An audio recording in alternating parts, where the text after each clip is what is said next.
We are live. Everyone thinks because you're a zombie, you don't know good coffee. Well, they're wrong. There's only one brew that gets my seal of approval. Deadly Grounds coffee is my guilty pleasure. The aroma is so intoxicating. It brings all of my neighbors out of the woodwork. Deadly Grounds coffee. Coffee to die for and zombie approved. It's good to get a little deadly. Use the front door! Oh, they're so disgusting.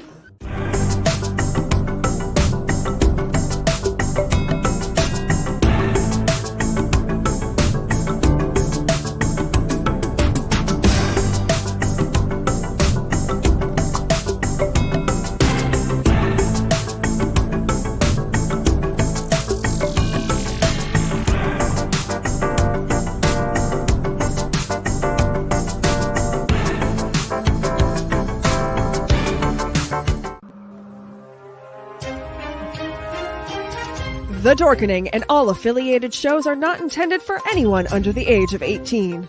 The following may contain discussions or scenes that have adult situations, graphic violence, nudity, strong sexual content, and graphic language. This show is intended for mature audiences only. Viewer discretion is advised.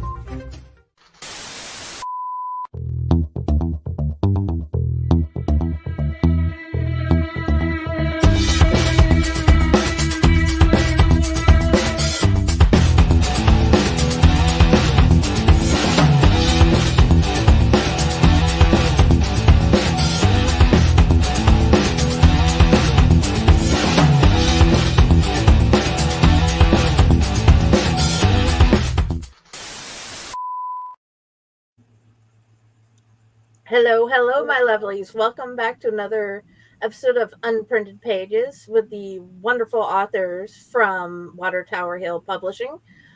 We are having this very special episode. I am CNA Friday at the newest CNA at Lynchhurst Hospital. We are going to take you on a tour of the stories that these beautiful people have written and see what horrors you might be able to find by opening up this gorgeous book. Welcome, Josh, Heather, Joe, Mur, Lex, and Susan. I'm so happy to have you here. Thank you. My first question is... We will be. Oh, yeah. You guys are doing 13 books at different places, if my understanding is right. We are on our second of 3. And how did you decide to do these story collections? Is my first question. All Heather. Okay. I grew up reading horror anthologies, like old school Victorian story anthologies. That's like my favorite thing. I just got it in my head that I wanted to do my own, and possibly make mine sort of stand out from all the rest. And I had a crazy idea to make it individual stories by different authors, but all set in the same place, so that you get a location that has sort of a combined history that these authors build together as they write these stories that cover, 200 years of happenings in this place. And so, of course, the first one we did was House of Haunts, which took place at Hale House. And then this one is Hospital of Haunts, which takes place at Lynchhurst Hospital. And then the next one, which we're just starting to work on, will be Hotel of Haunts, which takes place at the Hotel Ethel. The Hotel Ethel. Did you all get to read the stories as they were being written as to how you got made everything entwine, or did you have certain criteria of people or places or things that need to be added? Yeah, that sounds like that's another one I'm going to have to answer to. Well, so Heather's brainchild started with House, and she knew she wanted one house, and she kind of like made a list of rooms in that house, and just it was all by invitation only at the beginning, and each author got to pick a room and then create a story. And then it was actually Heather as the curator when she got the first manuscripts in to try to interweave them back all together. And so she sent back edits to all the authors and asked them to put in little Easter eggs and stuff throughout it. You know, if your room butted up against another room and there was a knocking or something, maybe mention it in yours. And then hospital got a little bit bigger because, of course, it's an entire hospital over a couple hundred years. So as we were brainstorming on how to put that one together, we know a lot of medical people, and house was divided up into floors and then the grounds. And we didn't really know how to divide up hospital because we didn't know if it'd be a 23-story hospital or what. So they went with the how like if you go to the ER, you're put into different triage colors depending on your problems. So we divided it up that way, and everybody got a ward in the hospital. So 23 wards, and everybody wrote stories. And she did the same thing that she did with House. She interwove them all together in editing, and and we put in floor plans, which we did in House, and we put it in hospital. And I think we got this thing down pretty well now, going into our third one next year. Again, it's still by invitation only, and it's a tour guide through Lynchhurst or Hell House or Hotel Ethel. That is amazing. So, I think I have like different questions for each of you. So I'm going to go through the list and just ask each person. Heather, you're a beautiful nurse. Mm-hmm.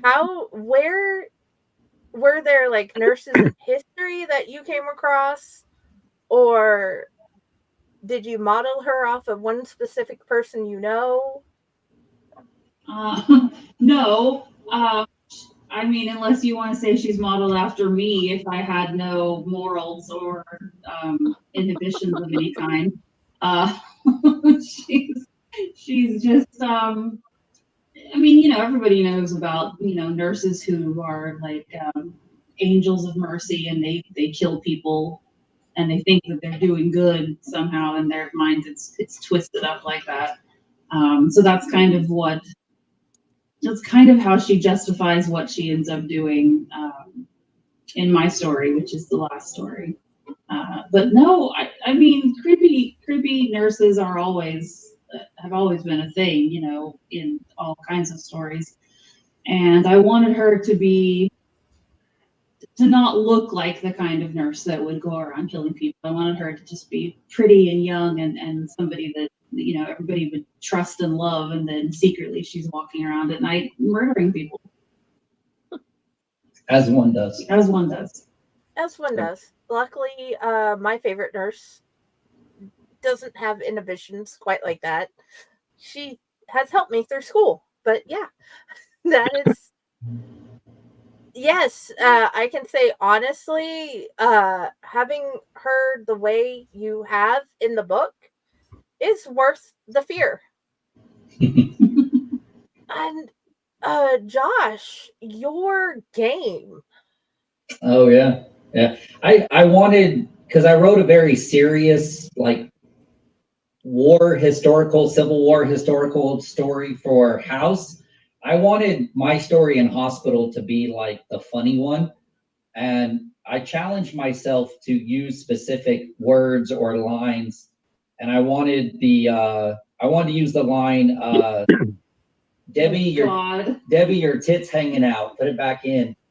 And so I was trying to figure out how to do that and make it funny. And I thought, and I got the cancer ward, and I think the reason I wanted to make it funny is because my father passed away of cancer when I was 8.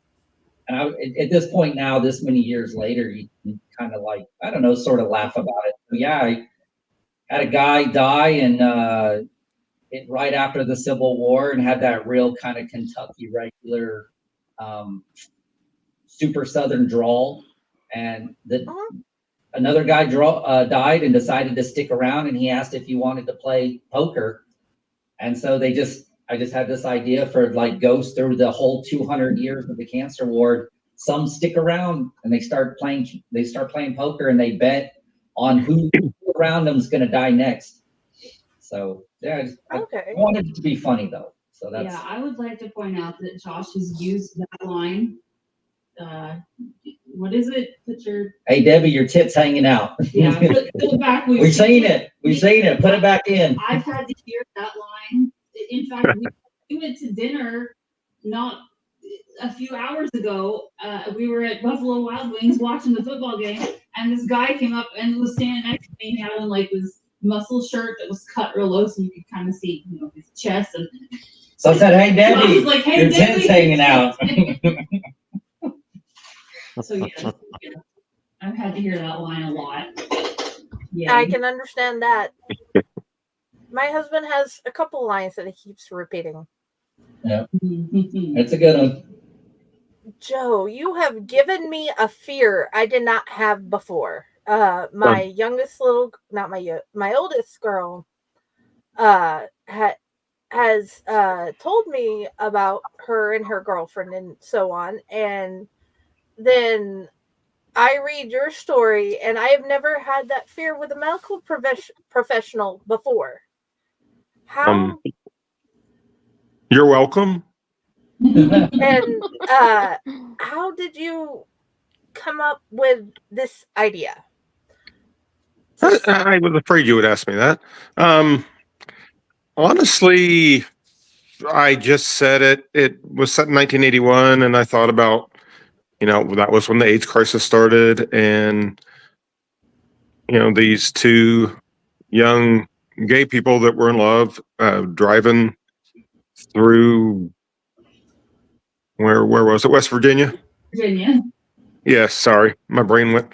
And what prejudice they would face, and as it turns out, there's these evil people in the emergency room that are doing bad things to people whose lifestyles they don't agree with. And I guess I won't say anything more than that because I don't want to spoil the story for anybody. I don't either, but that I didn't know I could have that fear. Well, if I've installed a new fear in somebody, I've succeeded. Yes. As parents of the LGBTQ, or if you are of the LGBTQ and you read his Joe Derone story, I'm having trouble remembering titles. I remember the names and what happened. That is, and the titles are escaping me, and I apologize, guys. I think mine's called Stronger Connections. Yes. And so please, if you want a new fear, and definitely check out his. I'd recommend checking out the whole book. Seriously, I'm gonna go through and finish putting up my reviews up later. So far, I've got the first one up, and then I need to finish putting up the story reviews to catch everybody's attention, because my goal is hopefully to tag you all. I did want to say real quick. Sorry, is that okay? Go right ahead. Yeah, I liked Heather's idea of connecting all the stories, and when she asked me to put the grackles in there, it opened up some ideas that I had. So I was grateful for that. I think it all worked out really well. Yeah, I love the grackle part. Gage Greenwood put grackles in his story. Yeah. He has a story called, not in this, but his own story called Grackles on the Feeder, I want to say. And so, but we have grackles here in Oklahoma, like they're everywhere. Yeah. And Josh didn't know what they were at first when he first came here. And he was like, what are these? I was like, they're grackles. And so when I saw that Gage had put one in his story, I was like, we should have them everywhere, because they're like, I like to call them the hillbilly cousins of crows and ravens. That's pretty accurate. Yeah, we have this one always following us around. He's outside the window right now. He's outside our window all the time. And we're pretty sure he's one of our dead loved ones. So. You never know. No idea. I had never actually thought of grackle birds. before. That's So something new to scary, you know. Yeah. Oh yeah. They really do look like the methed out cousin of like a large raven. They really do. Like they're stringy. They eat everything. They're the craziest, weirdest bird. Now everybody that sees this will be like, "What the hell's a crackle?" And they're gonna have to go look up a crackle. Grackles are This going to is have a what huge comes up when I upswing in search it. popularity. Yeah. Hashtag Yep. crackle. Hashtag grackle. Okay. They're beautiful. And First that thing one right Google there comes happens up. to be a good friend of mine. Yeah. Awesome. Sorry. Great. Go ahead. I have no problem. We have more than enough time to fill with anything you want to say about your story. Is there anything you want to add, guys, about your story so far, you three? No, I want everybody else to talk, Okay. especially her. He loves to talk in groups. Yeah, Yeah, I do. I love it. Just that everybody should be reading them.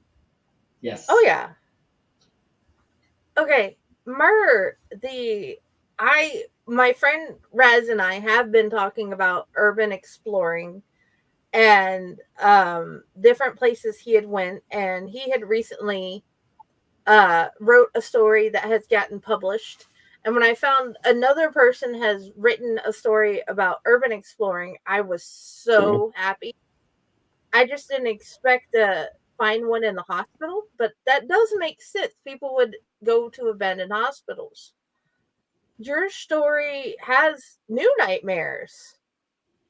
And I'm I'm trying to figure out how to put it without adding spoilers. Where How did you decide this should be the source? I'm sorry, I missed what you said there just a second ago. I was asking how you decided in the notes that should be the source and how people found it out as they worked at the hospital. I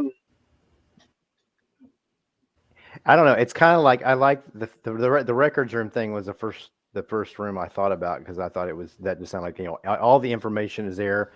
Every piece of information is like a ghost in itself. You know, I mean, everyone, even personal things, everything's personal. People's personal details with their bodies, procedures. But then when you think about when hospitals are shut down, and this always kind of creeps me out. You're thinking about and I actually did with one of my friends a long time ago. We actually kind of broke into an abandoned mental hospital. That was it. And Heather and Josh may know this. It was the one in Sand Springs called Hissam. Oh yeah. Yeah.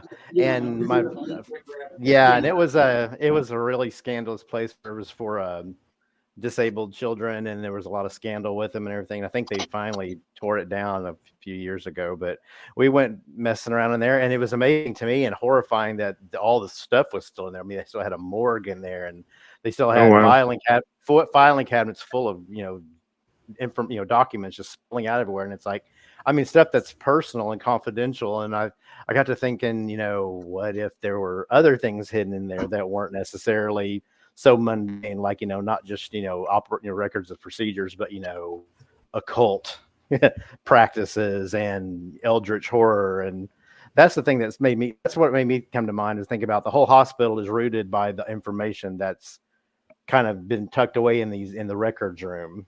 It's definitely not a typical ghost. It's not like there's like a ghost floating around in the records room itself, but there's like a million little ghosts on in each word. That's what appealed to me about that.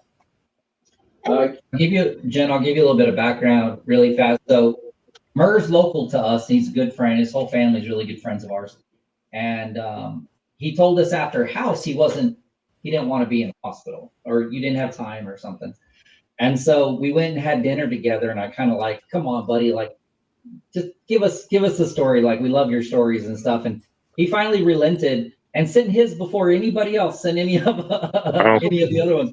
So Murr actually gave us a lot of the foundation. A lot of the stuff that I asked other people to put into their stories came from Murr's stories. Yeah. And he had a lot. Who did the line? In fact, I don't want to give away too many spoilers, but the extra secret story that is only in a limited edition plays off of a phrase that came from Mer's story. You can say the phrase. It's on the cover. Or it's on the limited. Until the fire. Until the fire. Mm-hmm.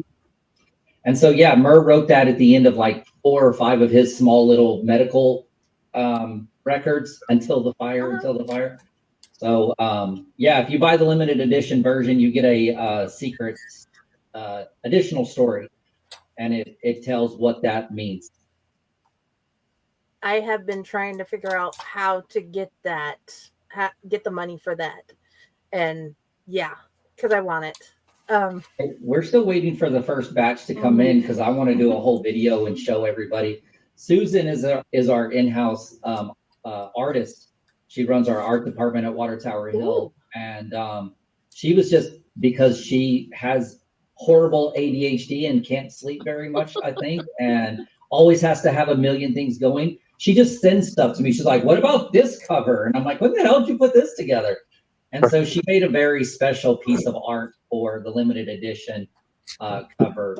And I can't wait to show that off. I can't wait to see it and have it in our hands. We're still waiting for them. You said we didn't have time. Challenge accepted. Yeah. Yeah, I told her. I was like, no, don't worry about that. We don't have time. I need to get this going. And literally like the next morning, and I was like, did you sleep last night? She sends me this whole thing. And I'm like, great, damn, that's awesome. Oh. Yeah, she's cool. Epic. Oh, she's definitely epic. We did 18 books together already. So. Wow. Oh, that rocks. Yeah. Now I do have to give a shout out to Christy Aldridge, designs our HOH covers, and then Susan does all the everything else. That's a confusing thing to say. Well, she makes the wraps and she does all the. Let me just explain a little bit. Christy designed the cover for the first one before Josh and I even met. When I was first thinking about doing this book, I asked Christy to do the cover for me because she and I have been friends for years. And so she designs the image that's the whole front cover, and then Susan takes that and does all the cool stuff that goes on the back and the inside flaps and all the just little things that Josh likes to have on all the books that Water Tower Hill does. She's got like his picky specifications down to an art at this point. So it's not picky specifications, it's professionalism. There's a difference. So these book covers are kind of a joint effort, Christy and Susan. Yeah. Okay. Ask Lex about her story now. Okay, first, Lex, I wanted to say my kid loves the name you picked because her street name is Majestic Fish. Okay. Oh. She chose it herself. So nice. Her street name, like her gang name, her street name. No, her gaming name. Her gaming name. I thought you said her street name. Like what? Who's roaming the streets with Majestic Fish? Name. Yeah. Yeah. If you're ever on Minecraft and you come across Majestic Fish, that's my kid. If you're ever down by the river under the bridge and you get jumped, Majestic Fish got them. No, but if she could, she would control a shark. Down by the river. I'm sorry. In a van down by the river. But anyway, what? Okay, your story is odd. Sorry, it's okay. No, it's not odd. It makes actual sense. Okay, all the my family is neurodivergent and full of different little mental diagnoses. So it was so easy to picture a bunch of things. And it's like I had those fears that Susan had brought up in hers beforehand because of various things that has happened in my family line. But with yours, I love witches. I love how in your story we find out the little tidbits that have been sprinkled everywhere about that family. Mm-hmm. and how it was put in the different other stories. Like the story from your story comes back later. How did you piece everything together? Well, I mean, piecing the stuff together, that is all Heather, because I have a tendency when I write stories, particularly in a shared universe. I guess I was probably one of those kids in elementary school who their teacher wrote doesn't play well with others, always wrote that on my report card, because I just kind of have a way of just kind of going off on my own, which is why I desperately need an editor all the time.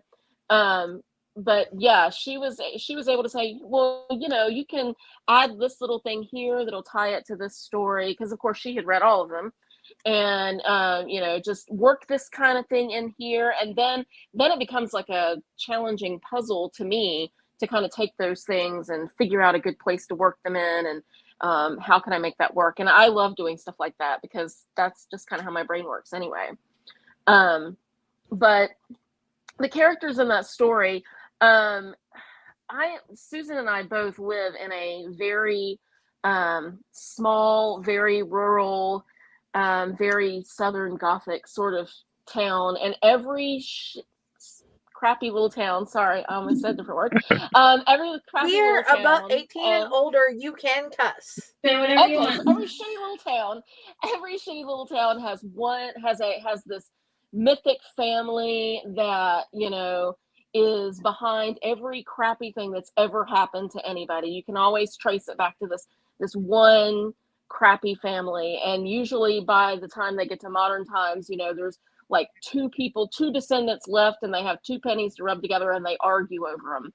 And so the idea of that kind of has always stuck with me, and I like to add little elements to that anyway. But then the really embarrassing thing about me is I like trash TV, and my favorite trash TV show is the Moonshiner Show. And so I love to put like moonshiner folklore into stories. And so that's kind of where that came from. I've written another story about that combines witchcraft, granny witchcraft, and moonshine in a different anthology. So apparently this is a theme that's running through my life right now. I don't know. But yeah, Appalachian folklore is very interesting to me. My husband is a historian who is also from Appalachia. And Ooh. So, yeah. I'm from Appalachia. Yeah, his great-grandparents were from the mountains in North Georgia. His family lives in his side of the family lives in upstate South Carolina now. And they were very kind of mountain people, and he was very into that kind of, that folklore that comes from the Gaelic. And as a matter of fact, and my husband, you just have to meet him. He's an interesting guy. And I think that the point of view character in my story is kind of loosely based on my husband.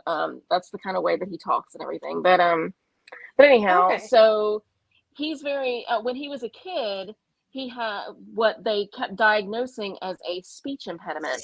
Well, it wasn't so much a speech impediment as he was raised in good part by his great-grandparents, who spoke that Appalachian mixture of English with borrowed Gaelic words and everything. And so he didn't have a speech impediment at all. He just had a really bad Southern accent, and he was speaking Gaelic, like old school Gaelic.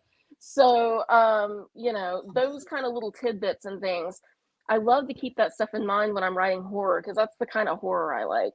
But anyway, I feel like I've been talking forever. My only other thing before we move on to the amazing Susan story is definitely check out Jessica Rainey's books. Her one series is based on Appalachian horror with all sorts of stuff. Oh, nice. That you said you enjoy. So please check her out. Absolutely.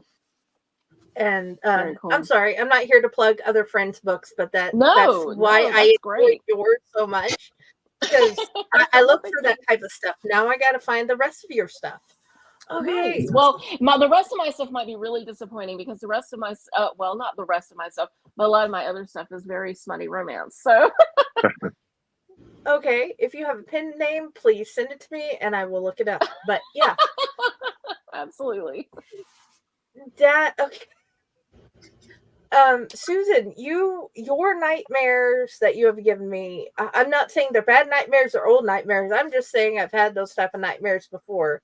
I can literally say I have an uncle that died in an asylum and different family members that were in and out.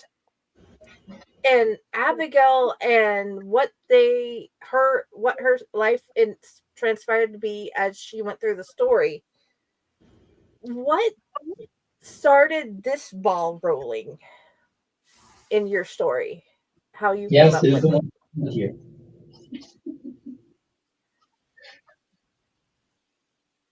Oh, is she freezing? Oh no, man, that was a funny joke.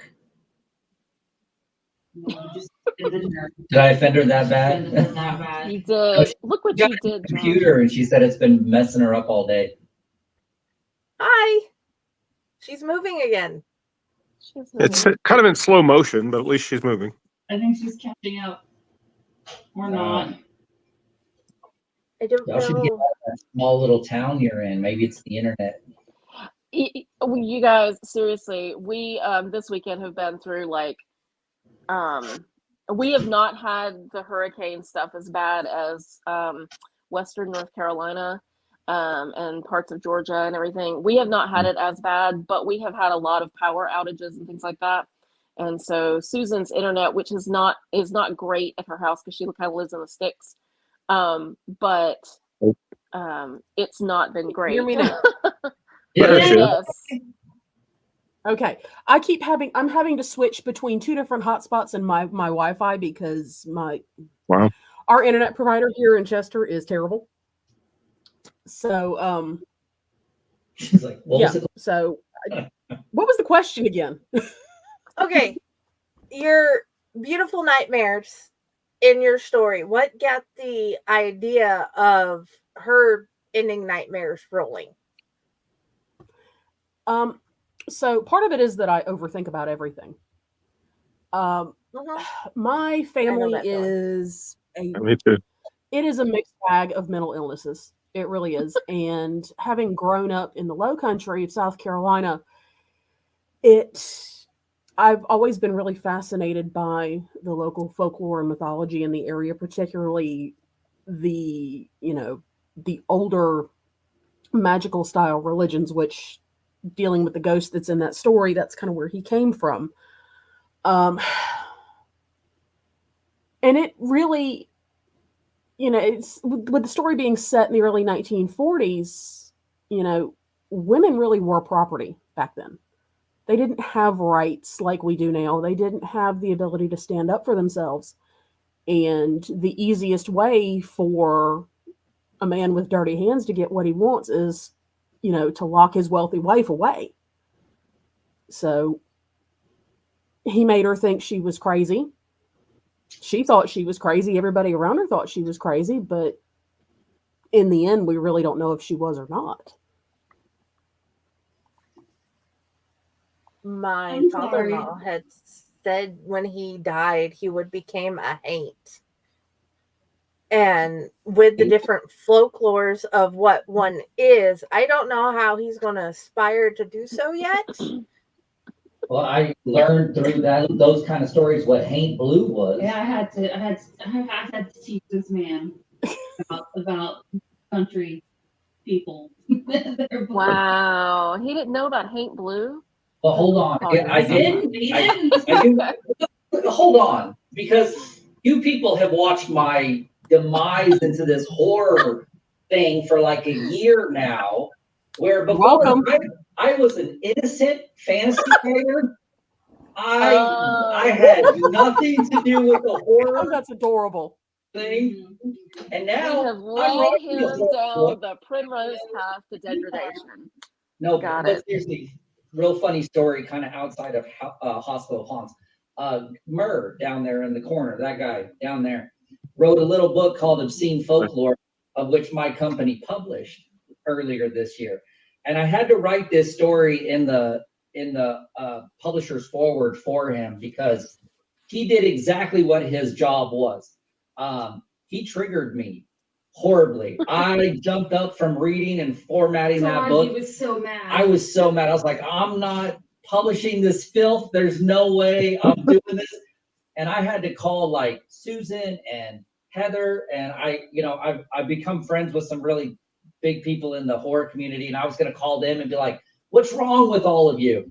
And come to find out, most people, aren't super entertained by horror. They're horrified by horror.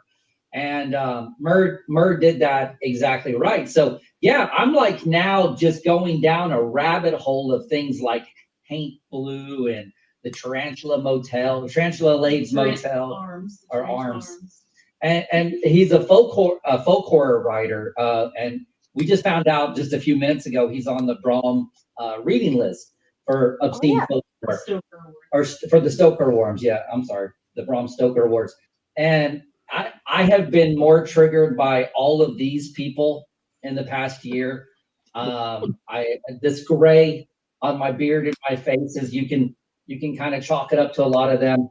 But yeah, I've learned so much that I didn't want to know. You're welcome. Yeah. Yeah, you zip it, Susan. You're the worst. No, I told Susan, I told her just the other day, we were talking about when Mur's story triggered you, and I was like, thank you for telling him the exact same thing I had already told him. It's horror. You're supposed to feel like that. At the point when you want to throw the book across the room, the author's done their job. Yeah. Yeah. So now it's like, now I understand trigger warnings. Never understood them before. And Mur has one specific story that really got me. So if anybody wants to read obscene folklore, the story was called The Great Hog Hunt of Coffin Mills. And there's one scene in there that just like, I did not want to associate my name with that. And yet you did. But 100%, 1,000,000% now. It's a perfect story. It's a perfect story. It did exactly what it was supposed to do. And so yeah, I know what Paint Blue is now. And you've gotten us so off topic. All right, let's get back to it. Still topic. Let's come back around to our little insane asylum hospital topic. Okay, I'm gonna go back around the opposite way in the discussion. Susan, what was when you had went through the stories of this book, was there any that stood out by other authors that made you think, wow, this is the book I'm definitely glad I'm in? Well, the only other one I've actually been able to read so far is Lex's. Yeah, we don't let them read them. No, they don't. But I got to read it before everybody else. Access to it if they want to read it, but I don't know if everybody's read it yet. Well, dude, in our publishing company, everybody gets to it is given as an option when it's set up, so you can also see what you are put into when we do these things. So I automatically expected that others may have wanted to too and have asked. So what did you think of Lex's story then? Oh, I love it. As I was reading she's contractually bound to say that. Well, no, actually no, because we've been friends for a really long time. And the fun part about reading her story is as I'm reading it, I'm sitting here laughing at it because I'm like, I know these people. One of these people lives on the hill behind my house. It's, I guess, being that we live in the same town, that made it a little bit better for me because I can pick up on all those little Easter egg things. And I'm like, okay, I know exactly who she based this character on. And it's the story itself is phenomenal. We argued about it a lot because she tried to tell me it wasn't, and it is. I always hate my stories. Yeah, well, stop it. Well, I do. Like, there's a point in the story. I'm sorry, I'm like going off on a tangent. There's always a point you get to, whether it's in a short story, novel, novella, whatever, and you become absolutely convinced that it's so terrible that nobody will ever want to read it. Why are you in this book with all of these absolutely wonderful authors, and Yeah. they are slumming it having you in there? And then right about 1,000 words before you get to the end, you're like, oh, okay, well, this is going to be fine. That's my experience Author anyway. syndrome's legit. Yeah. I've done the same thing. I still feel that way. I haven't got past it, but I put my story anyway because I promised my parents, who passed away. Well, my dad passed away of cancer. My mom died because of her asthma. So I know how Josh feels in that aspect. But Yeah, me too. I promised them I would be published when I got older. I would find a way. And it took forever to find the right friends to be in books with. And I finally done that myself, like you guys have. But I feel like a lot of people, a lot of writers I know have similar stories, Jen. Somebody somewhere, you made a promise, you said you do it, whether it was a teacher or a family member. For me, it was my grandfather. That's why I write under the Fox name. I asked my grandfather if I could use his name if I ever wrote, and he said, absolutely, but only if it's good. So I'm trying to live up to that. Fair enough. And you are. I agree. Thank you. Thank you. Appreciate it. They're all contractually obligated to say that. Only me. Yeah. Lex, did you read any of the other stories? Well, I read Susan's as she was doing it, because Susan and I are in a writing group together. So, you know, we sit beside each other on Thursday nights, and I just read over her shoulder. So whether she wants me to or not. So I had read bits and pieces of her story as she was writing it. And of course it's good. And we always, you know, going to and from places, we always, you know, talk about what we're working on and kind of talk our way through it. That's kind of has become part of our process. I have not read any of the other stories in Hospital of Haunts yet, but I did read Heather's one of Heather's stories from her story from House of Haunts, and so I am extremely excited to read her story in Hospital of Haunts, because her story in House of Haunts is amazing. I have two.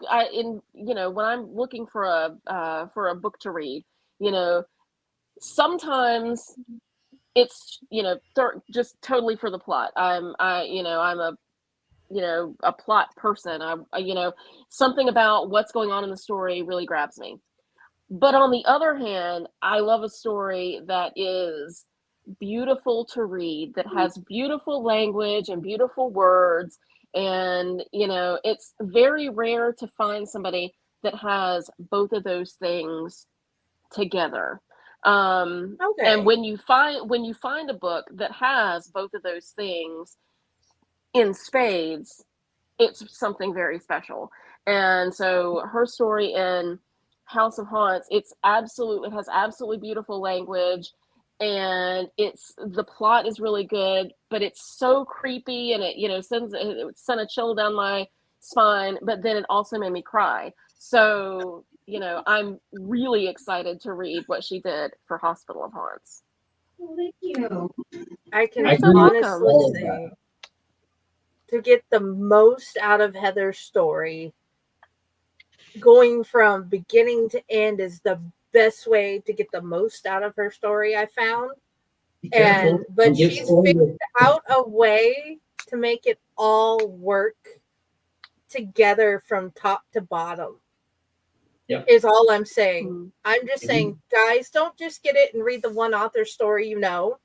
I'm saying Heather has found a way to make it work from first page to last for you to enjoy the most with everybody's story. Yeah. I don't plan on giving anything away. I'm just saying it's a beautiful recipe. She did it with House, not exactly the exact same way, but very similar. And then because she's the editor and the curator, she kind of has the right to have that last story that kind of wraps it all together. And I tell everybody all the time, and have for over a year and a half. She's hands down my favorite author. Like my very first thing I ever read of hers was a short story called Demons in her collection Echoes of the Dead, and she had not put out Echoes yet. She let me read ahead of time because I was trying to woo her into marriage, and it literally was easily the best thing I'd read in 10 years. And I'm a voracious reader.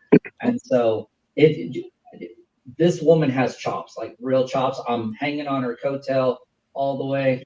But she is such an emotional writer, and she'll make you cry. I do get that a lot. People tell me my stories make them cry.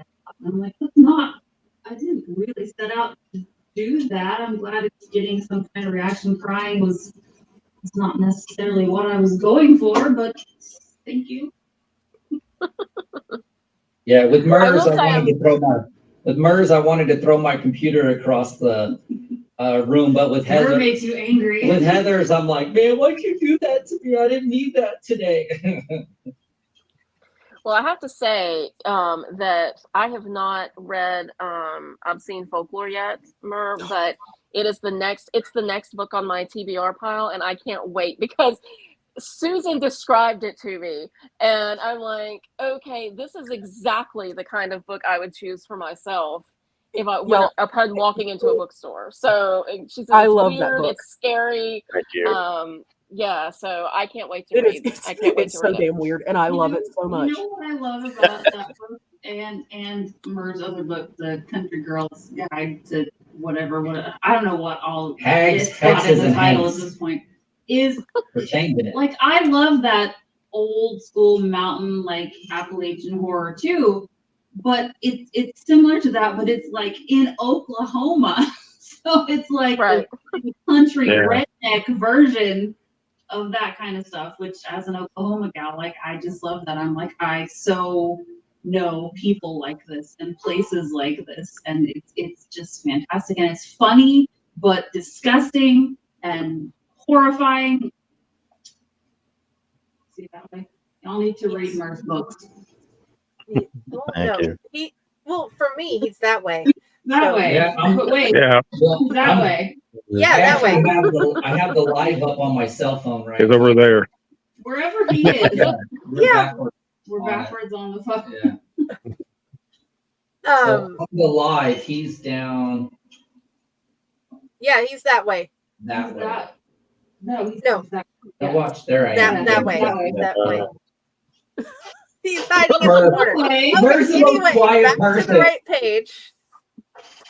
Mur, have you read any of the stories in the book, or do you have anything you want to say about the other authors that we should know? The only story I read was Wesley Smith's story, and it's because we had some weird similarities that we didn't intend. So we kind of let each other read each other's stories, and it was really odd. So that's the only one that I had read so far, and most of the people that are in this one have been in the House of Haunts. There's several of them, and so they're all great writers. I will say in this one, Heather really let me kind of have my way. I wanted as many Water Tower Hill authors in it, and my own family as well, or our family. My brother wrote his very first story ever is in this one, and he was a battlefield medic, corpsman in the military, and she really let me get away with picking people that are not only Water Tower Hill and part of our family, but real family. And so, yeah, most of everybody that was in hospital, and I doubt she's going to let me get away with it moving forward, but most of the people in Hospital of Haunts, I would say 95%, are all connected outside of just this anthology. So I love that. I loved how everybody worked together and how everybody kind of knew everybody. So that was really cool. Joe, did you read any of the other people's stories? I have not. So, of course, my story is my favorite. That's all I've read. Good It's answer. a That great is story. valid. That is perfectly valid. I do Perfectly intend to read valid them all. answer, and you've I given did. me a brand new fear. Well, yay. I did want to say something interesting about my story. Easter egg, if you will, that I put in there is a cult that is mentioned in there relates to one of my novels, Leap Year. So anybody that's read my stuff, hopefully will see that and like enjoy that a little bit. I was sitting here Lovely. thinking, like, what can I talk about? What? Thank you, and I appreciate that. I just found out you existed whenever I got to join in on this, and I am glad I got to find out that you all exist, because there's only 3 of you I knew existed beforehand. We didn't exist. You just made us all up. Joe lives with us. Joe lives with me and Josh and Murr in the like Bermuda Triangle of writers in the middle of the country that nobody knows we exist, because all the book stuff is on the East Coast or the West Coast, and we're just all out here in the middle, like I'm in Arkansas. So we're building our own table out here in the middle. Trying to make the middle of the country have writers that people know who they are. Well, that is my goal on the show, to meet new authors, find out what you write, read it, and tell everybody else, hey, people watching, please, each of these people have amazing stuff for you to read.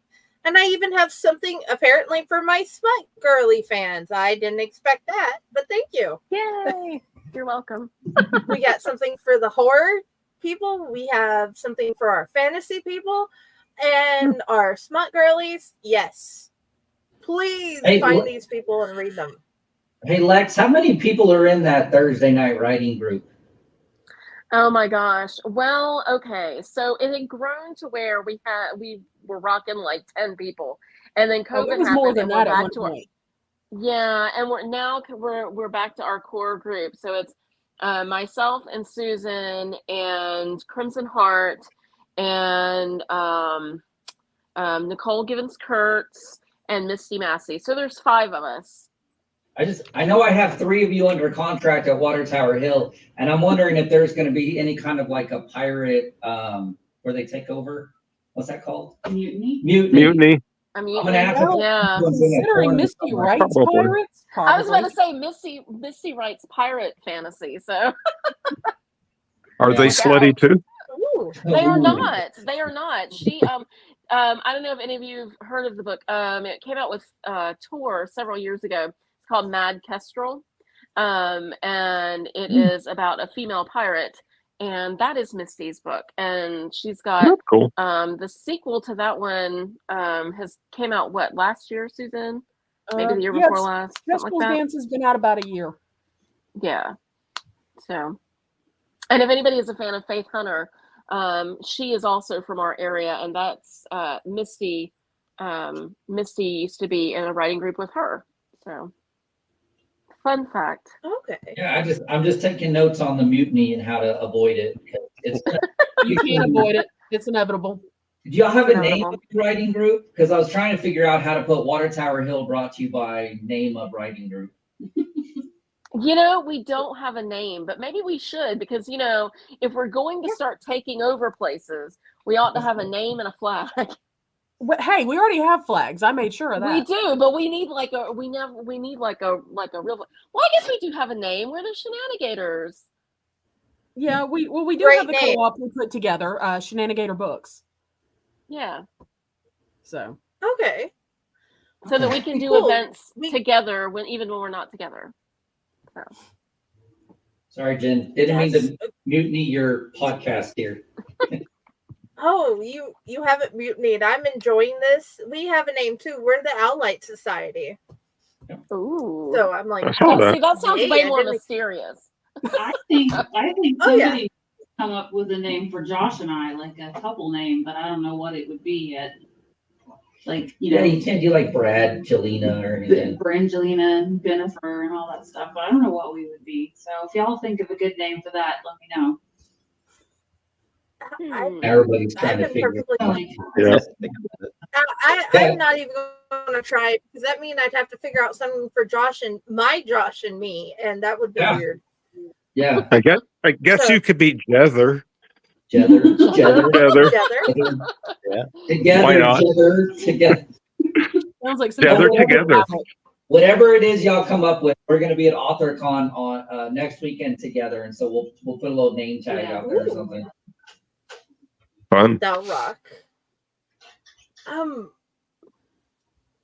Have you guys written other horror stories that have helped, not helped, but in a hospital setting?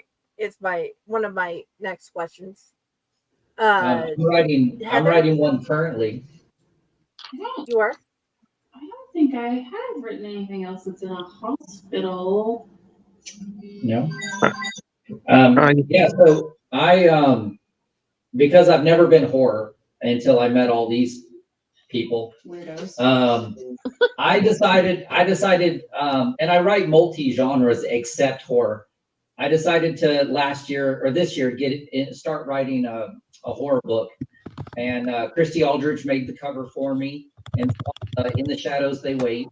And I'm actually, for the very first time, going to read the prologue in chapter 1. Only 2 people on the planet have read it, Caleb Jones and my wife. And I'm going to read it out loud at AuthorCon. Scares That Cares presents AuthorCon 4 in St. Louis next weekend. And I think she's going to film it and put it on the internet. So It's news to me, but okay.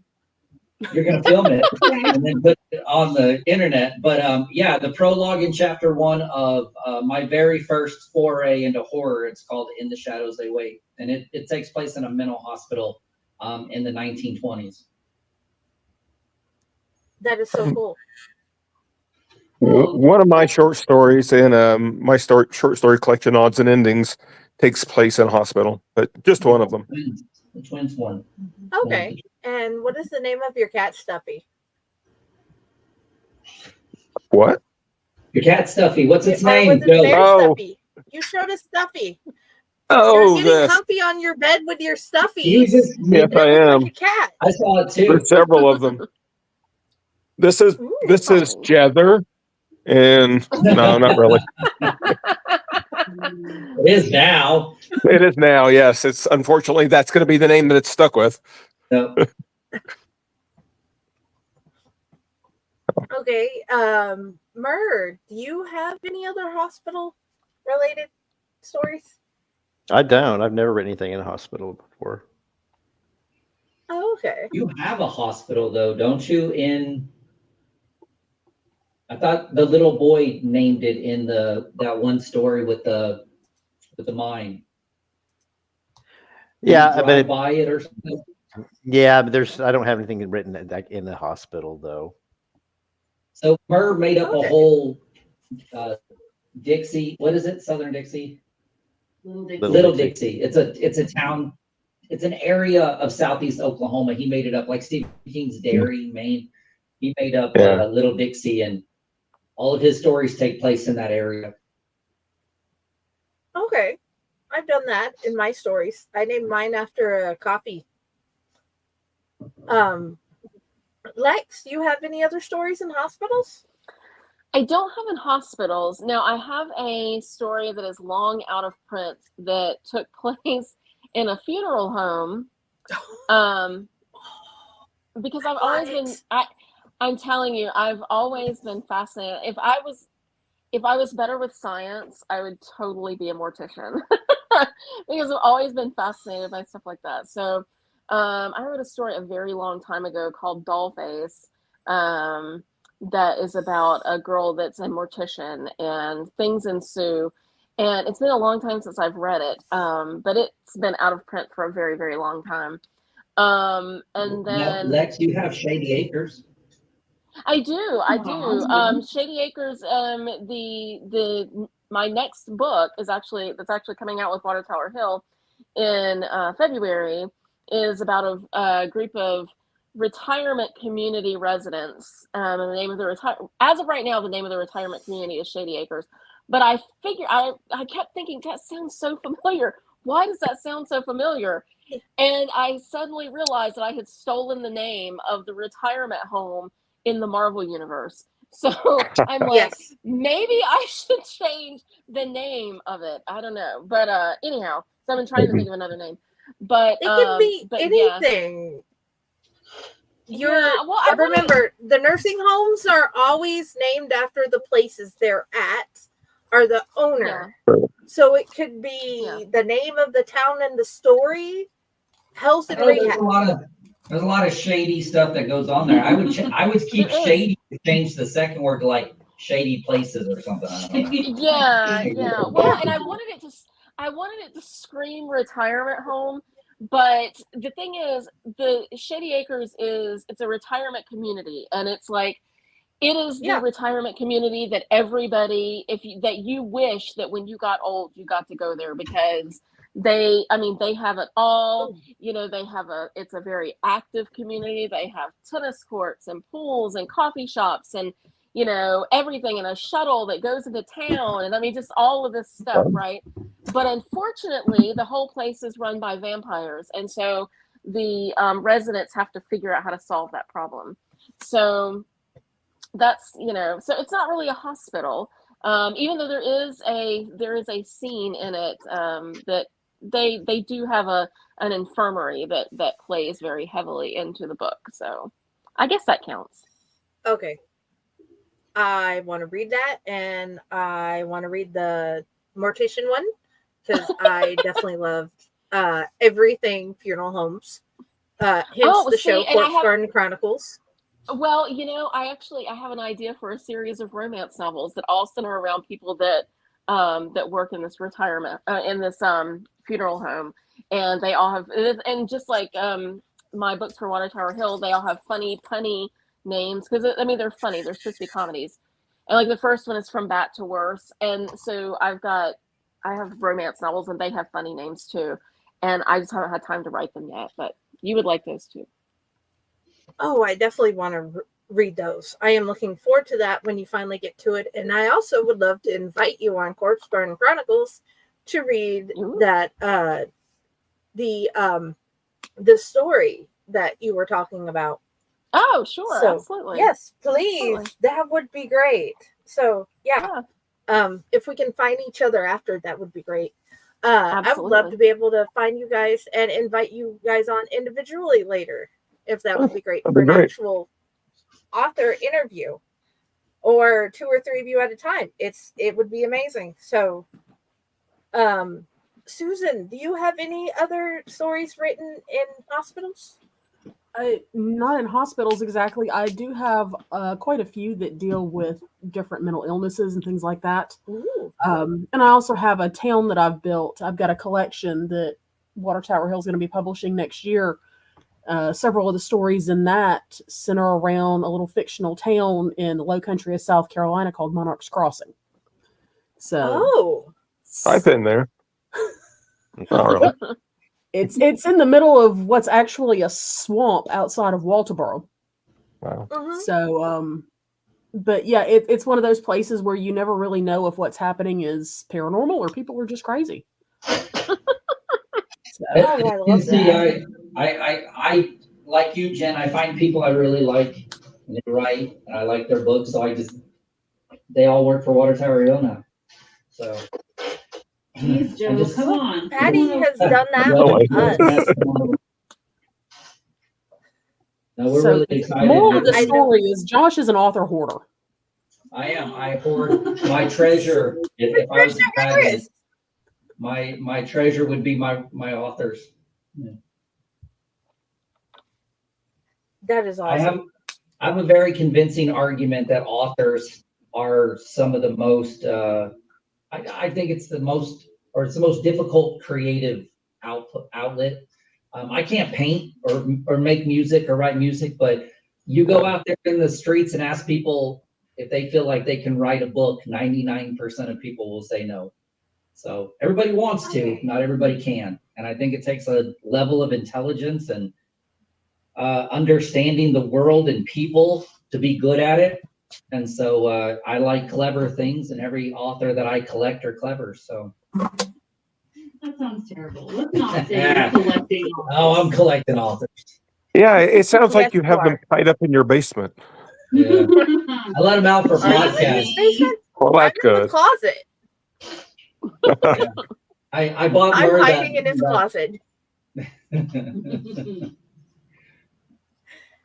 But anyway, no, actually, I'm hiding in my closet, which is totally different. But okay, guys, I have 3 kids and 2 grown men in my house at this time. It is quieter in here than anywhere else in my house.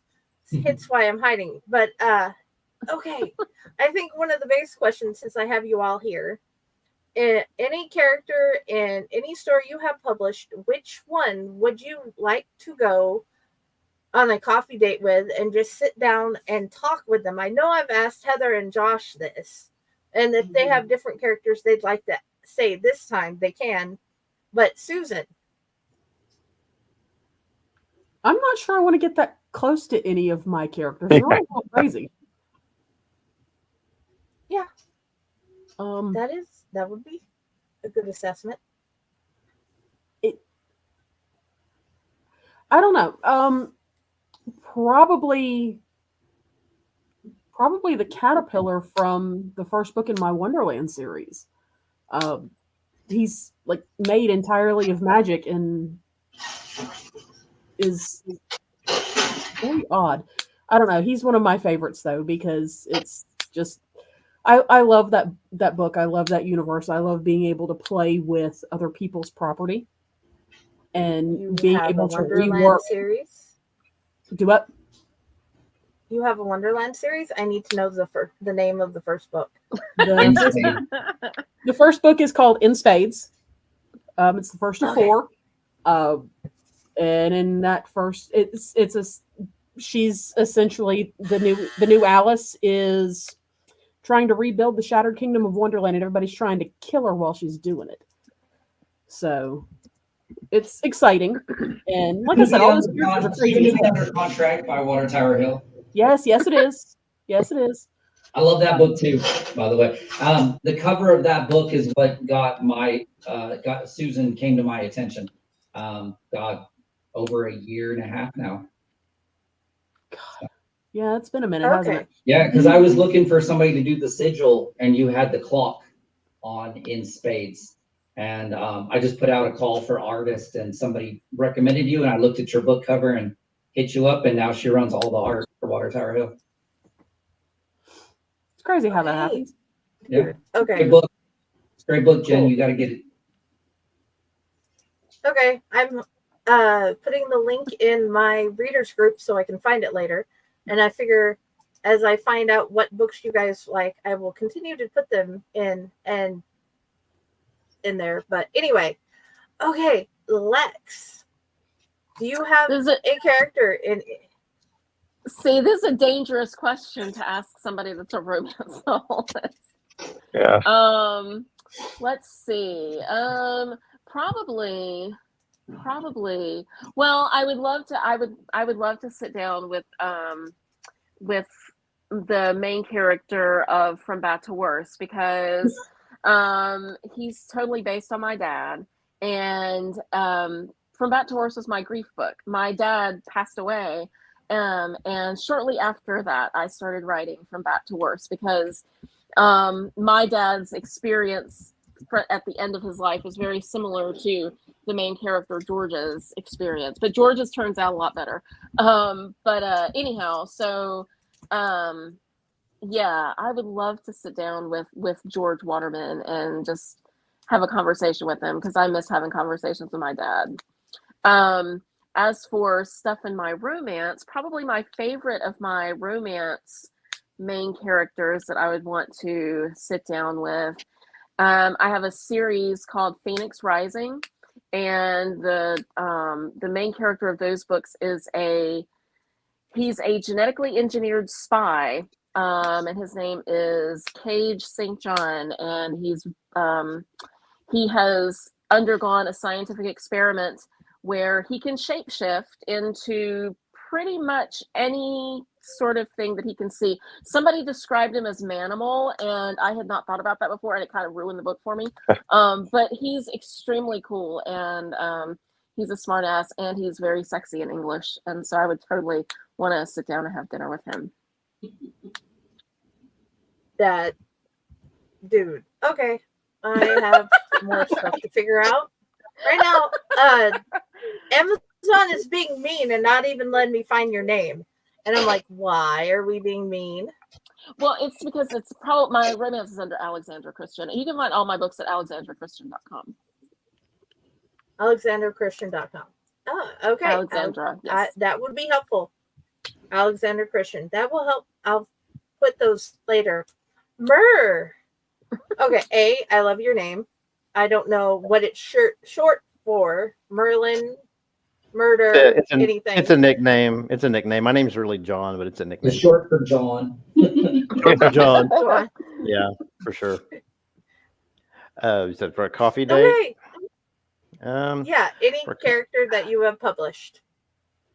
I think for a coffee date, the most interesting character would probably be the heroine from my horror western, Trade Your Coffin for a Gun. Her name's Sugar Bava, and she's a gunslinging witch. She's pretty horrible. Oh, She's wow. I think whenever I was writing it, she's basically I think she's my dark side breathed to life. So it would be like getting to meet my own dark side. So I don't know, that could be kind of a weird potentially dangerous meeting. But as far as hanging out, I think the most fun would be though to hang out with the kids from my the Country Girl's Guide to Hexes and Haints, my my coming of age horror novel I just published a couple of years ago. Go hang out with them and play video games. It takes place in the 80s, so that'd be kind of cool to just hang out in that time period. It's based on like a lot of my friends and stuff. So yeah, that would be what I'd probably do. I'd probably have to split between those two. That is awesome. Joe, what character would you choose? Probably, I mean, if it was a coffee date, I guess it's supposed to be romantic or something. No, I've had coffee dates with well, they weren't exactly dates. I've went out to coffee with people and we talked about horror novels. And well, then, the only then thing that makes was this easy. it was a book trade. So anything you want could be. Okay. Well, I would probably pick Gavin from Leap Year. Well, not to give too much away about the book, but he only ages 1 year for every 4 years because he was born in leap year. And there's magic involved. But the best thing is he has the ability to say he's in Paris, Texas. He can open up a door anywhere in Paris, Texas, walk through and be in Paris, France, or any other Paris. And I get to go lots of places and I wouldn't have to pay for a plane ticket. So, of course, that would be the perfect coffee date. I have another character. Would be interesting.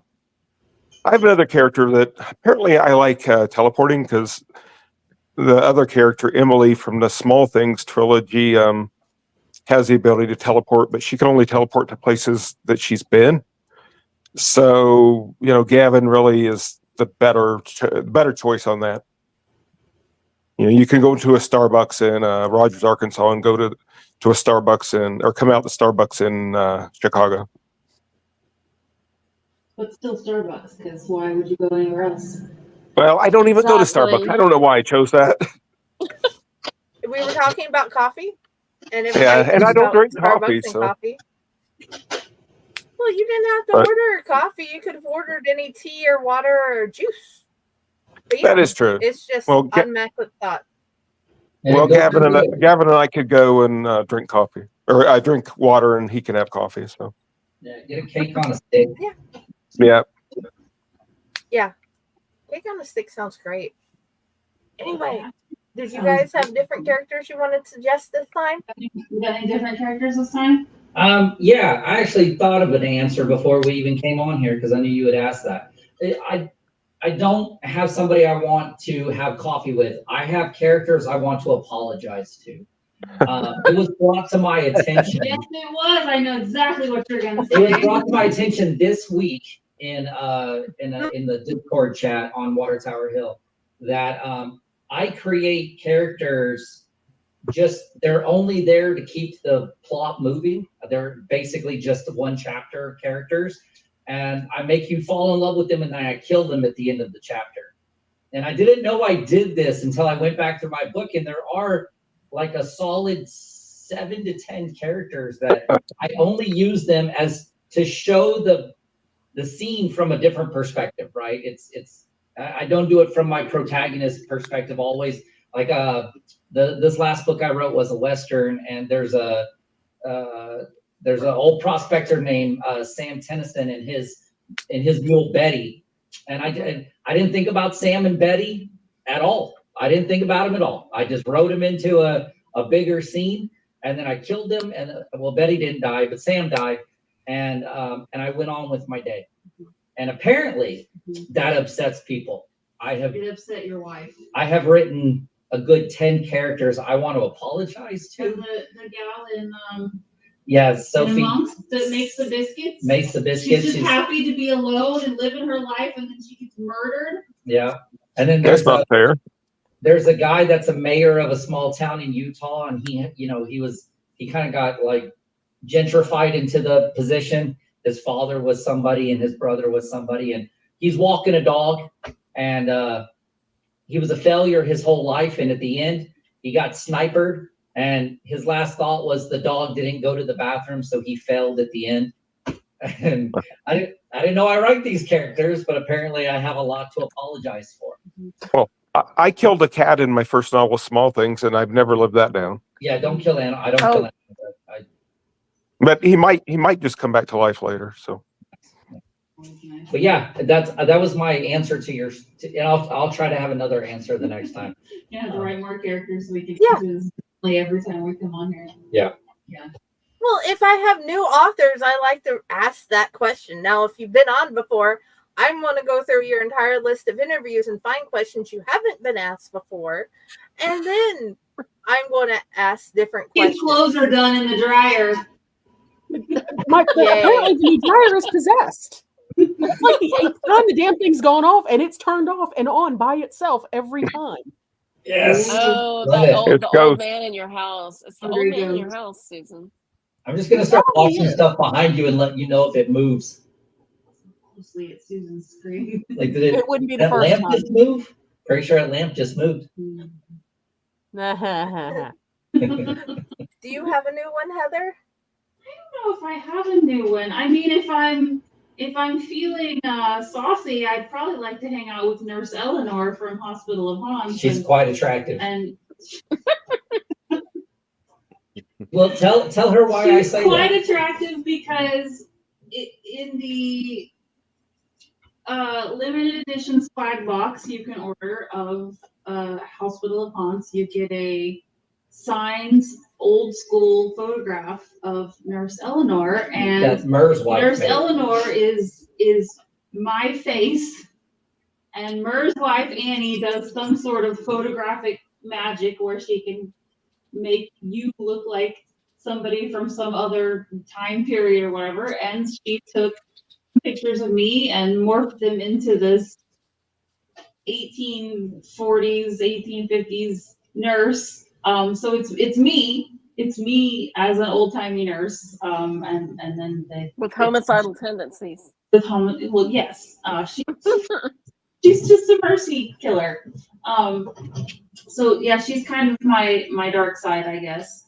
But then if I wanted to be like not the dark side, I think I'd like to hang out with these new characters that I'm actually just forming in my head for my new series. My whole family of witches that live in the Ozarks in like this magical farmhouse in this holler down in Missouri in the Ozark Mountains. Yeah, she has a 14-book series outlined now, and all the titles are amazing. They all form a spell, and the first one is say it. What is it? It's salt, rue, and no. It's what? No, you tell them. Salt, sage, yarrow, rue. Yeah. So yeah, it's kind of like Mayfair witches if they live in the Ozarks. It's yeah, but that's a whole family of witches, and I think I'd like to go hang out at their farmhouse with them for a while. Yeah. Well, who wouldn't want to do that? What's their last name? That sounds amazing. Do all the titles have herbs? No. But all the titles are like a 4-word thing, like Alt Stage Yororu. And when you put all 14 titles together, it all rhymes and it makes like a spell it's like all the things that this main character has had to learn about and go through to become the witch that she's supposed to be. Yeah, so tell them the second title. Salt Sage Yarrow Rue. It's the trees. Oak, ash, willow, yew. Yeah. Those are all trees. Yeah. Cool. Okay. That is awesome. I apologize. My dog is gonna make an appearance just any second. Oh, that's okay. Hi, George. We don't mind jumping up here. living, breathing animals or stuffed ones. We love them all on this show. The entire network. We love all the animals. Yeah. Well, now we have a jether. Yeah. Okay. I have 1.5 million other questions, but I know I usually keep these to like an hour and a half. So my last question is, do you guys have a book that you have written or a short story that you wish other people would read more and go to find you? Let's start with Joe. Yeah. Me. Well, yeah, I wish everybody would read everything I've ever written, but that probably won't ever happen. But the book I mentioned earlier, Leap Year, I think that's probably my best book I've written to this day, to date, and it has not got quite as much attention as I wanted it to. So, yeah, everybody go out and get that right now.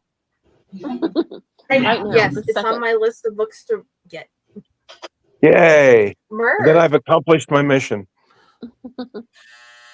And I write mostly. Oh, I did want to say I'm sorry. Oh, what was that? A dryer? Yeah, it keeps. Okay, what type of books do you write mostly about? I mostly write modern fantasy with a tinge of horror. Some people say it's horror. I don't know if it's horror or not. I write a little bit of everything. So. Okay, the only reason I'm asking this is some authors are like solely LGBTQ authors. Some of them do a mix. Do you do a mix, or do you just write whatever you feel like at that point? I write whatever I want. Or I mean, I think there is no relationship in this book. In Leap Year? Yeah, there's. I mean, like in general. In general, I write a little of everything. I have heterosexual relationships in the books. I have homosexual relationships. Whatever seems appropriate, if that's what you're asking. Awesome. I'm sorry, it cut out for a second, so I didn't hear. So I had to kind of piece together what you're asking. Okay, sorry about that. It wasn't your fault. Murr, I blame Jether. Book other people. Okay, let's blame Jether. Murr, what book do you want people to read more? Probably my last book, The Country Girl's Guide to Hexes and Haints, but they're going to get their chance. I mean, besides I've seen Folklore that's already out, but it's for the one that I feel like it got out there and it just kind of, it got hyped and hyped and hyped, and then it just kind of just got dropped. But it's going to get its chance again, so, because we're going to re-release it. So if you want to tell me, go. Yeah, we can't wait to do that. I did ask him this time around if we could change the title, because the Country Girls Guides to Hexes and Haints, it just feels like it's missing one H word. So what did we come up with? The Country Girls Guides to Hags? Hexes, Hags, and Haints. Yeah. And I had to knock about, when I published it to the other publisher, I had to knock about, I think, 60,000 words. Oh, wow. Off of it, just for, it wasn't for the fact that it wasn't because of the content was bad. It's just that it was too expensive to print it. Yeah, he sent me the entire manuscript, and it's like 160,000 words. Yeah, it's a big one. Yeah, but you know what? If Brandon Sanderson can publish a 450,000 word and it sells for $19.99, we'll do it. If Brandon, the weird thing is, Brandon Sutterson actually got my kid to sit down and read something this thick, and I was confused. The one I keep talking about, Cassie, the majestic fish. But okay, Lex. Cool. It doesn't matter which name it's in under. What book do you want people to read more of? And if it's under Alexander, please say that. Okay. Well, considering I haven't published a novel under Lex yet, I guess it'll have to Could be be a under short Alexander. story. Well, yeah. Under Alexandra Christian, I wish that more people would read my completely non-paranormal, fluffy, Hallmark Channel-y romance called Falling into Rhythm. I love that book. It is one of those books that it just flowed. It's one of the fastest books I've ever written. It's just a happy book, very low stakes. You can put your brain on the table and just enjoy it. And for some reason, I cannot give that book away, and I don't understand it. But it's a fun book. I love it. And I don't normally like contemporary romance. I mean, for myself, I don't normally like it. It was just kind of a thought out of nowhere, and I love that book. I don't understand why I can't. You give it to me. I'll read it. Yeah, well, you should totally read it. It's a great book. Well, I'm not saying I take rights over it. I'm just saying I'm going to find it and look at it. It's going to be awesome. Well, I hope so. I hope so. Well, I was describing it to somebody at a book signing over the weekend. They're like, "Oh my God, that sounds like a movie that could be on the Hallmark Channel." I'm like, "I know, right?" Yeah. So, but yeah, I wish more people were into that. As for like, I wrote a story in an anthology called Lawless Lands, and it is called The Men with No Faces. And it's the first short story that I've written in a while that I was like, okay, so yeah, maybe I can write horror, because I think the story is very scary. It's very eldritch, but it's also very weird Western, and it has an older. The heroine of the story is older, like as in like in her 60s, older, and she's like a gunslinger, and she's amazing.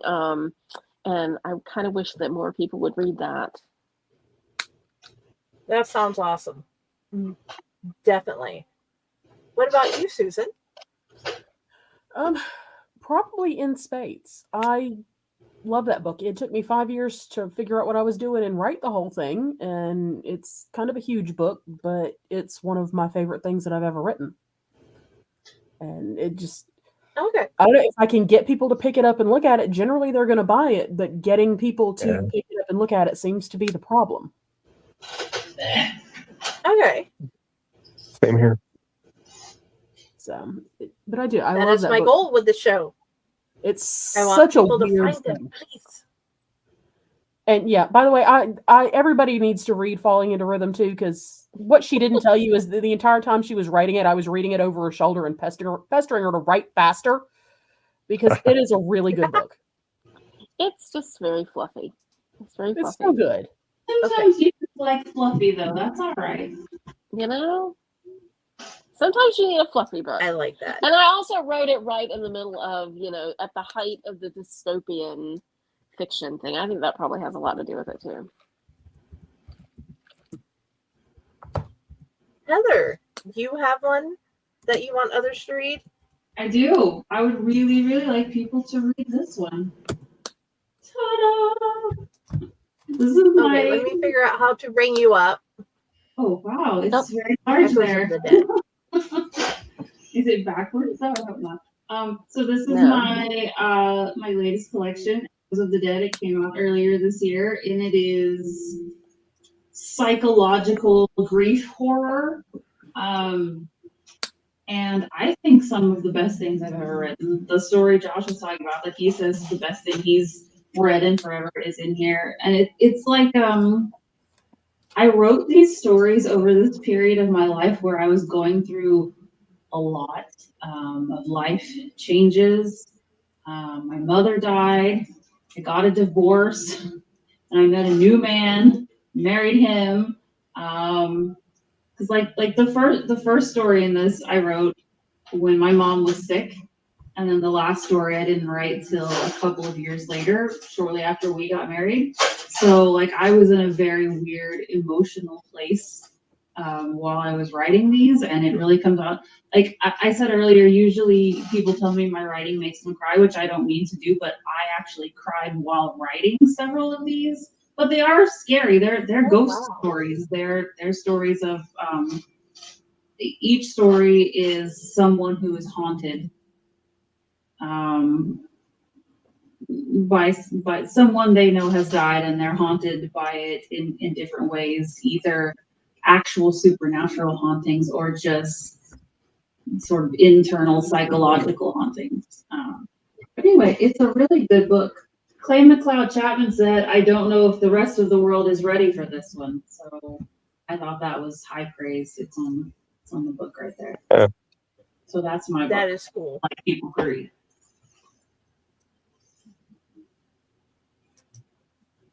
My turn. Your turn. I have found it. Yes, Josh, please tell us. Well, all my writing outside of Water Tower Hill is built on a platform that started with a single book that I wrote it for my kids 5 years ago. I called it my suicide note to my children because that's what it was going to be. But after I wrote the end, my whole life changed, and I've written 6 books since then. But it's this one right here. I Won't Be Shaken. Cover done by the lovely Susan Rhodey. There it is. I Won't Be Shaken. Story of overcoming the odds. It's my own story. It's my autobiography. I've had a weird life. And then I feel like if people will read that one and get into it, they'll read all the ones after it. So like I said, everything's just kind of built on that platform. And then I've gone on to write the Mission series. That's doing pretty well. So that is awesome. Okay, guys. We've reached our hour and a half point, and my one question of the audience is, will you please go find all of our stuff and check it out and read it? I am very grateful to be able to be in this chat room with these amazing people and see what they have written. And I hope you guys read their stuff and see why Josh and Heather have brought them together and why they are together. They have made a world. They have not only made multiple worlds together, they have also made our world better by having their books in the world, whether they're published in under their press or they have been previously published and have come together with them recently. It doesn't matter. Their books make the world better. So I'm going to go around and ask you all where you'd like to be found. Myrrh, where would you like people to find you? Just find me on Facebook. All my links are on there to Twitter, and also on the Water Tower Hill page. All my links are on there as well. Okay. Lex? My website is alexandrachristian.com, and links to all of my social media are there. I'm on Facebook. I don't do X, but I have started doing Threads, which I think is an Instagram thing. I also do TikTok from time to time as well, as at Lexi C Writes. That is cool. Susan, where would you like people to find you? My website is shrotty.com. All of my social media is there. I'm usually lurking around on Facebook. Sometimes I lurk on TikTok, sometimes on Instagram, but probably Facebook is the best place to find me. Okay. Joe, where would you like people to find you? Like everybody else has said, my website's joederowan.com. I have that weird French last name, so make sure you spell it right. On Also, I'm on Facebook way too much, like so much. So anybody can find me on there. Or you can find me on Amazon. And I have done that, so I know you guys can too. Hey. Josh and Heather, where would you like people to find you guys? We live at watertowerhill.com. All of the Water Tower Hill authors, I think there's 30 of them now, are all on watertowerhill.com. We link everybody else's social media and websites and everything from there, but we use it as kind of a central place for all of us. I do have my own website like everybody else, but we do everything through watertowerhill.com now. Yeah.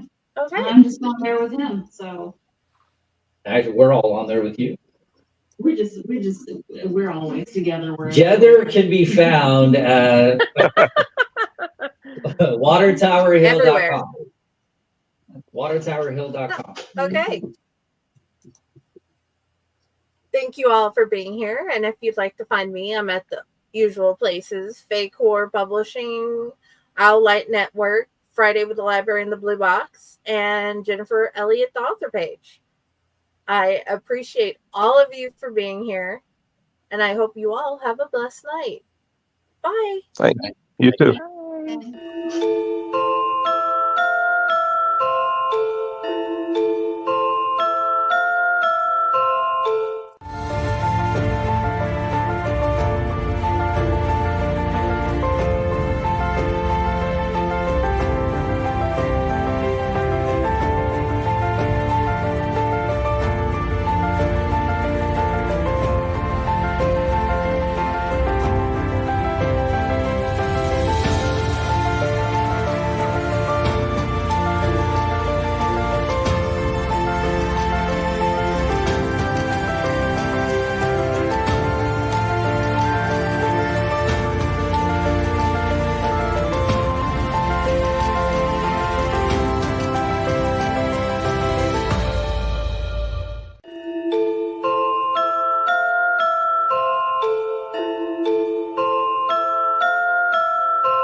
Greetings and shabibans. We are the Retro Reductibus Cephala Podcast, a long-form bi-weekly show that celebrates all the things that made growing up awesome. Well, that sounds good, but I don't know what all those words mean. I think what Parasite Steve's trying to say is that on Retro Reductibus, we explore a range of retro goodness, from toys, video games, and movies, to cartoons, and even snacks and school lunches. Oh. And we do it all with a positive spin, a slew of killer guests, and some very adult language. And you know what else is cool? No. This crazy show is part of the Door King Podcast Network with new episodes every Tentacle Tuesday. What's that? And if waiting 2 weeks for a new episode gives you a sad, know that we drop bonus episodes all the time, like the off-format Crow's Nest and an interview series we call The Brig. You can listen to Retro Reductibus on Apple Podcasts, Spotify, Stitcher, or any app that's cool enough to carry the only show that celebrates all the things that make growing up awesome.